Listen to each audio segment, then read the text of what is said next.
Je suis Bruno Grendel, j'ai repris cette exploitation il y a déjà 30 ou 35 ans. Et donc à l'époque, ce n'était que des cultures et qui n'étaient pas en agriculture biologique. Après quelques années, donc, je suis passé en agriculture biologique parce que c'était assez désastreux. C'était une plaine qui ressemblait à un désert. Et j'ai commencé à planter des haies petit à petit et à regarnir un peu le paysage. Et je me suis rendu compte qu'il fallait le faire plus sérieusement que de le faire un petit peu comme ça pour le plaisir, et que ça apportait certainement plein d'avantages, non seulement agronomiques, mais surtout point de vue biodiversité et développement des insectes, etc., qui permettaient de protéger les cultures plutôt que de les agresser. C'est difficile à dire parce qu'il n'y a pas que la haie qui intervient, il y a toutes les techniques culturelles qui font que le processus s'améliore.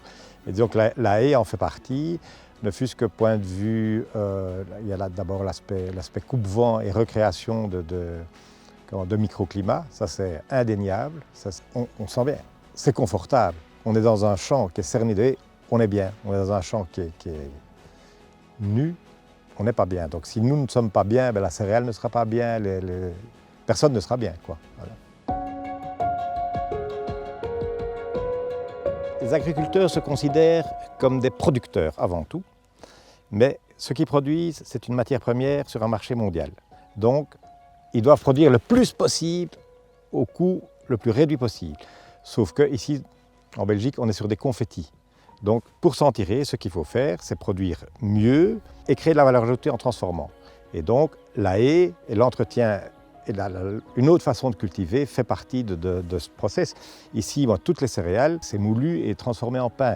Tous les fruits du verger ici vont être transformés. Donc je ne vends pas une matière première sur un marché. Pour améliorer la qualité de tous ces produits, il faut une autre façon de cultiver.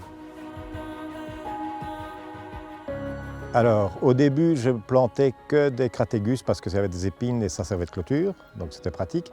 Mais puis je me suis dit, non, il faut de la diversité. Et maintenant, on plante 36 000 espèces dans les haies, un peu les espèces recommandées. Mais c'est toutes des espèces locales, évidemment.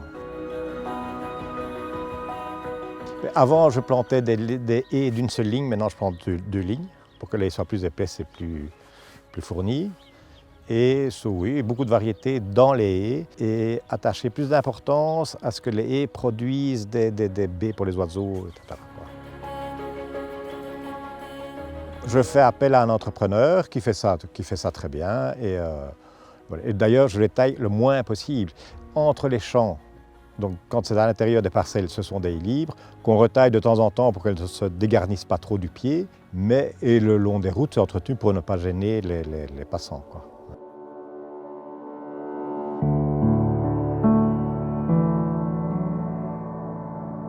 Oui, depuis plusieurs années déjà, la région wallonne propose une subvention à la plantation. Donc cette subvention permet aux agriculteurs, comme à tout propriétaire terrien, d'obtenir une aide à l'implantation de nouvelles haies. Moi et mon équipe, via Natagriwal, on aide les agriculteurs et les grands propriétaires terriens à remplir les dossiers de la subvention à la plantation depuis déjà 4 ans. Et donc on se rend sur place, on estime avec le propriétaire où planter, quand vouloir planter, pourquoi planter, quoi planter. Et donc on réalise un dossier et on les aide à rendre leur dossier complet. Alors il y a pas mal de conditions, mais les conditions principales, c'est en zone agricole d'avoir minimum 100 mètres de long pour remplir un dossier. Ça peut être coupé en plusieurs tronçons de 20 mètres minimum. La haie doit être composée de 3 espèces au minimum, et ces 3 espèces doivent être à 2/3 entomophiles, et aussi le 2/3 du nombre de plants de la haie doit être entomophile. Donc entomophile, c'est ayant un intérêt pour les insectes pollinisateurs. Donc l'agriculteur peut planter lui-même, tout à fait. Donc si l'agriculteur plante lui-même, il a les montants de la subvention. S'il décide de faire le travail par un entrepreneur, la subvention est multipliée fois 1,5. Jusqu'à maximum 80% de la facture finale. Et cet entrepreneur peut être un entrepreneur de parc-jardin comme un autre entrepreneur, il n'y a pas de certification particulière pour ceci. Et donc une fois qu'il y a intérêt pour une haie ou un verger ou un alignement d'arbres, parce que la subvention couvre tout ça, Il suffit d'appeler le guichet plantation de Natagriwal, donc vous tombez sur ma collègue qui vous oriente, suivant la région dans laquelle vous vous trouvez, vers un des conseillers. Et alors le conseiller prendra directement contact avec vous afin de se rendre sur l'exploitation et de voir avec vous toutes les conditions à remplir pour obtenir la subvention. Donc, je m'appelle Luc Lux et j'exploite ici une petite exploitation en activité complémentaire, elle était plus grande avant, purement herbagère avec un bétail viandeux. À un moment donné, on se pose quand même des questions dans un système d'élevage et d'occupation du terrain où on se rend compte qu'on est beaucoup présent pour produire et produire et produire encore et que quelque part on a plus cette faculté de profiter d'un environnement qui de lui-même devenait de plus en plus désertique et que seule la production d'herbes comptait. Et donc j'ai décidé de replanter des haies pour retrouver un environnement dans lequel on pouvait trouver des ressources, autant pour l'éleveur que pour le bétail qui l'élève et aussi pour toute la biodiversité qui peut graviter autour. D'abord, l'érosion, même si on est en prairie, pour moi, elle joue toujours un rôle. La preuve, c'est qu'on voit toujours les traces des anciennes haies, parce que des buttes se sont formées au pied de la haie. Donc ce phénomène d'érosion, certainement, d'autant plus quand on laisse au pied de la haie une végétation étoffée, ce sont évidemment des filtres idéaux pour empêcher l'eau de faire des torrents. Une autre fonction, un petit peu pour revenir aux anciens, mais quand je vois le bétail dans une prairie où il y a du bocage, ça fait un petit peu canalisation aussi, et on dirait que ce sont des bons repères déjà pour le bétail de savoir un petit peu où elle se trouve. Alors évidemment, il y a les coupe-vents, et lorsque la haie est bien développée, il y a des endroits où on a ce phénomène parapluie, qui sont des excellents lieux pour se mettre à l'ombre, à l'abri des mouches, parce que les mouches préfèrent le plein soleil.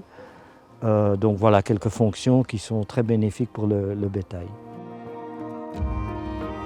Aujourd'hui, planter des haies, je les laisserai davantage pousser d'elles-mêmes, garder une certaine distance pour trouver le bon compromis où elles peuvent se développer, mais ne pas envahir toute la prairie. Et à ce moment-là, aussi, l'entretien devient réduit, puisque une fois qu'elle aurait atteint sa taille, je dirais que les côtés seront entretenus par eux-mêmes, par le bétail, et qu'elle sera suffisamment résistante pour résister aux coups de vent, etc. Oui. Alors, la haie peut remplir un grand nombre de services au sein de l'exploitation agricole. Et ça, c'est très intéressant parce que ça veut dire que bien souvent, on va implanter une haie pour remplir un objectif en particulier. Et au final, on va se retrouver avec tout un panel de bénéfices associés.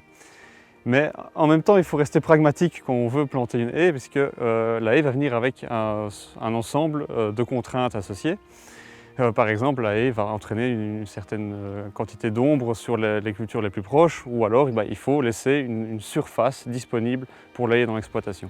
Donc c'est vraiment important, lorsqu'on veut faire une plantation, d'avoir une approche intégrée, globale, idéalement une réflexion à long terme, pour vraiment pouvoir maximiser les bénéfices de la haie, tout en diminuant autant que possible les contraintes qui y sont associées.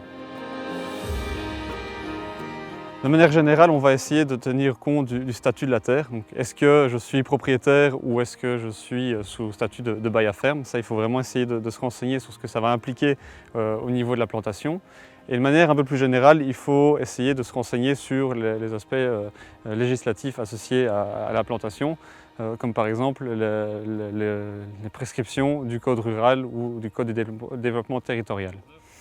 Un deuxième point qui est vraiment important, c'est de se renseigner sur les conditions stationnelles.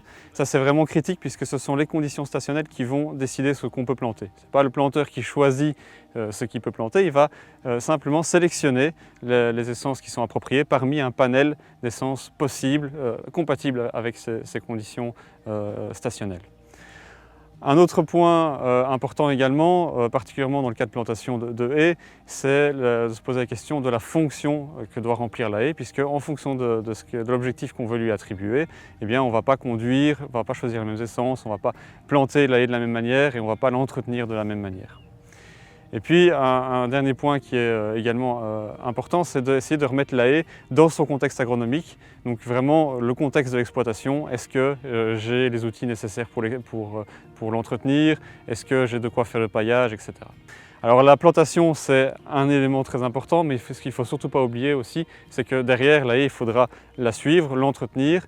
Et dans les premières années, ça va être particulièrement important d'assurer le dégagement de cette haie, ou en tout cas d'essayer de limiter autant que possible la compétition de la part des herbacées pour assurer une bonne reprise de la haie.